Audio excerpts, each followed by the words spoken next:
Shalom sobat. Sobat, ini ada yang berkomentar. Coba baca Matius 11 ayat 14 dan Yohanes 1 ayat 21. Markus 14 ayat 61 sampai 62, Daniel 7 dan dia buat emoticon tertawa. Apakah kau menertawakan ketidaktahuanmu sobat? Saya beritahu samamu ya. Matius 11 ayat 14 dan Yohanes 1 ayat 21 itu tentang Yohanes Pembaptis. Silahkan kau baca perikel lengkapnya supaya kau paham. Tidak perlu berdusta. Jangan copy paste dari orang yang tidak tahu Alkitab. Jangan comot-comot ayat Alkitab kalau kau tidak paham. Dan Markus 14 ayat 61 sampai 62 itu menjelaskan bahwa Yesus Kristus adalah Tuhan dan diperkuat oleh Daniel 7. Makanya kau baca Alkitab dengan benar. Gitu. Jangan sok tahu padahal belum pernah baca Alkitab. Saya baca untukmu Markus 14 ayat 61 sampai 62. Tetapi ia tetap diam dan tidak menjawab apa-apa. Imam besar itu bertanya kepadanya sekali lagi katanya, "Apakah engkau Mesias, anak dari yang terpuji?"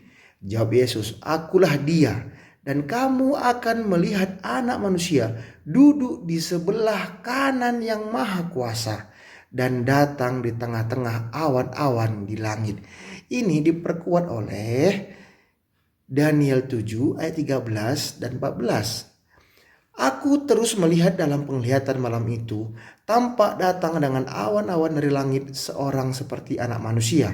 Datanglah ia kepada yang lanjut usianya itu, dan ia dibawa ke hadapannya. Lalu diberikan kepadanya kekuasaan dan kemuliaan dan kekuasaan sebagai raja.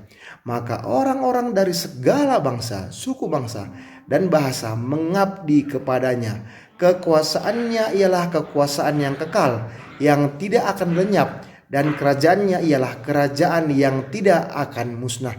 Ini menceritakan tentang Tuhan Yesus Kristus adalah Tuhan yang Maha Kuasa. Nah, itu sobat.